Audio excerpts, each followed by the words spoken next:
તો નમસ્કાર મિત્રો અને સ્વાગત છે તમારા બધાનું ફરીથી આજના એક નવા વિડીયોમાં. ભાઈ વિડીયોમાં આપણે વાત કરવાની છે પાવાગઢની જે દુર્ઘટના થઈ છે. લગભગ બધાને ખબર જ છે કે 6 જણાનું મોત થઈ ગયું છે.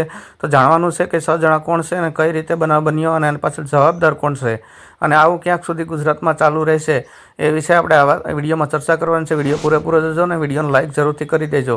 તો તમામ ન્યૂઝપેપરો અને તમે ટીવી સમાચારને લઈને જોઈ શકો છો કે પાવાગઢમાં જે દુર્ઘટના ઘટી છે તેમાં જે તાર તૂટી ગયો અને સીધી જે ટોલી હતી એ નીચે પડી ગઈ અને એમાં 6 જે જણા હતા એ મરી ગયા છે. બાકી વાત કરીએ તો મોરબી ઝૂલતા પુલની જે ઘટના બની હતી અને પછી જે અમદાવાદ પ્લેન ક્રેશની ઘટના બની અને પછી આગળ આપણે વાત કરીએ ભાઈ ઘટના જે બની છે તો રાજકોટ અગ્નિકાંડની જે ઘટના બની છે. ગુજરાત ક્યાં સુધી ભાઈ આવું બધી સહન કરશે? તો ગંભીરા બ્રિજની દુર્ઘટના હજી થોડોક સમય થયો છે એ પહેલાં બની છે.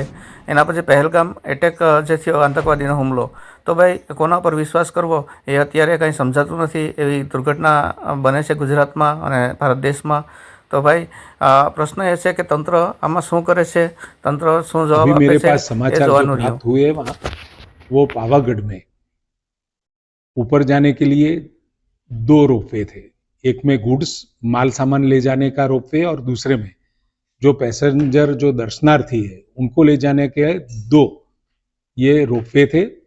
उसमें से एक रोपवे जो गुड्स ले जाने वाला जो बोगी था उसको टावर नंबर 1 के पास किसी वजह से शायद उसको ले जाने वाला वायर भी टूट गया है, क्या है पता नहीं है, लेकिन वहां पर एक्सीडेंट हुआ है और वो बोगी नीचे गिर गई है।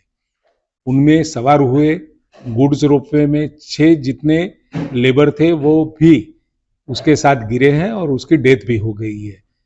पूरे सबकी बॉडी भी रिकवर कर ली गई है और ये बॉडी को पीएम के लिए भी भेजा गया है।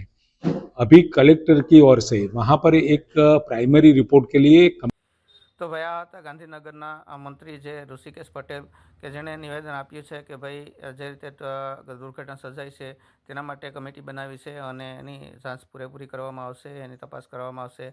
પણ જોજો ભાઈ તમે કાંઈ નહીં થાય અને બધું જશે રાજકારણ પડી જશે અને બધું શાંત થઈ જશે. વિડીયો માટે કોમેન્ટ કરી દેજો અને લાઇક કરવાનું ભૂલતા નહીં.